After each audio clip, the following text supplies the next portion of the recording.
कोयला क्षेत्र में काम करने वाले सभी कर्मियों को मेरा नमस्कार। जैसा कि आप लोगों को जानकारी होगा, NCWA ट्रेन की वार्ता जारी है। अभी तक जो प्रगति हुई है उसके मुताबिक प्रबंधन को 3 महीने का समय दिया गया है। हमारे ट्रेड यूनियन नेताओं द्वारा हड़ताल का कॉल हुआ था, लेकिन हड़ताल स्थगित कर दी गई है कि वार्ता की जाएगी। लेकिन अभी तक वार्ता का कोई पहलू नज़र नहीं आया है। पर यूनियन ने मांग किया है कि 45% ग्रोथ होना चाहिए। अभी तक प्रबंधन ने कुछ नहीं कहा है कि कितना प्रतिशत ग्रोथ दिया जाएगा। मेरा कहना है और मेरे साथी मजदूरों का कहना है कि किसी भी हालत में वेतन वृद्धि 35% से कम नहीं होना चाहिए। मैं अपने तमाम यूनियन नेताओं से कहना चाहूँगा कि आप लोग मजदूरों को 35% का ग्रोथ दें और 35% के ग्रोथ पर ही समझौता करें। यदि प्रबंधन 35% का ग्रोथ नहीं देता है तो समझौता नहीं होना चाहिए।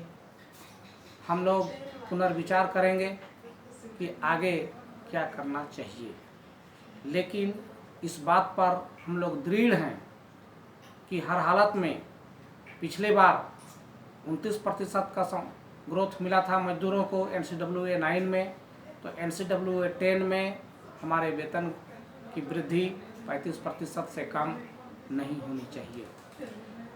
कुछ दिन पहले पेंशन के बारे में बात सामने आई है।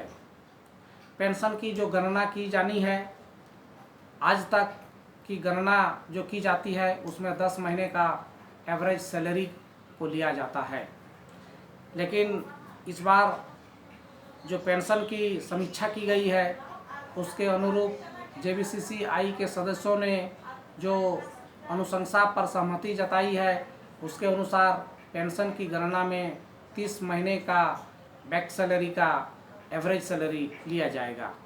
ये हमें मंजूर नहीं है, क्योंकि 30 महीना के सैलरी बैक का यदि एवरेज लिया जाएगा तो पेंशन हमारा करीबन 15 से 20% कम हो जाएगा। इसलिए हम चाहते हैं कि इस अनुमोदन को रोका जाए और जो पेंशन की जो कमी हो जा रही है ये हमें मंजूर नहीं है। जो पेंशन की गणना 10 महीना का हो रहा है ये जारी रहना चाहिए, और 30 महीना का जो करने का विचार है इस पर हम सभी कोयला मजदूर सहमत नहीं हैं, क्योंकि हम नहीं चाहते हैं कि पेंशन की राशि में किसी प्रकार की कमी हो।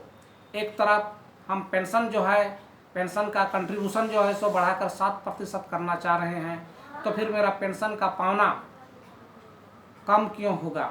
इसलिए 30 महीना का जो एवरेज सैलरी लिया जाएगा इस बात पर हम कतई सहमत नहीं हैं। अब ट्रेड यूनियन लीडरों ने किस चीज़ को लेकर के 30 महीना का एवरेज स्वीकार किया है ये उन्हें बताना चाहिए, सामने मजदूरों के सामने आके बताना चाहिए कि 30 महीना का गणना करने से मजदूरों का क्या फ़ायदा होगा, ये उन्हें बताना चाहिए। मैं खूब अच्छी तरह समझ रहा हूँ कि 30 महीना का गणना यदि लिया जाता है पेंशन भुगतान के समय तो मजदूरों के पेंशन में 15 से 20% की कमी हो सकती है। NCWA 10 लागू होने से बहुतों का पेंशन की राशि 25,000 30,000 हो जाएगी, लेकिन यदि 30 महीना का गणना किया जाएगा तो यदि 30,000 पेंशन उसको मिलना है तो उस जगह उसे 25,000 का पेंशन मिलेगा, उसे 5,000 का नुकसान हो सकता है। इसलिए 30 महीने की गणना का हम विरोध करते हैं और ये जो अनुमोदन जो किया गया है इसको वापस लिया जाना चाहिए। इस पर हम जो है सो मांग करते हैं कि इसको पुनर्विचार किया जाए, और यदि पुनर्विचार नहीं किया जाता है तो हम मजदूर सब इसका विरोध करेंगे। इसलिए सभी मजदूर साथियों से मेरा अनुरोध है कि आप वेज बोर्ड पर भी नज़र गड़ाए रखें और ये पेंशन पर भी नज़र गड़ाए रखें, ताकि हम मजदूरों को किसी प्रकार का नुकसान नहीं हो। इसलिए मैं तमाम कोयला क्षेत्र के मजदूरों को कहना चाहूँगा, वेज बोर्ड और पेंशन मामले में आप लोग यूनियन की भावना से ऊपर उठकर एक मजदूर की भावना के बारे में सोचे, ताकि हम लोगों का भविष्य ठीक हो सके। नमस्कार।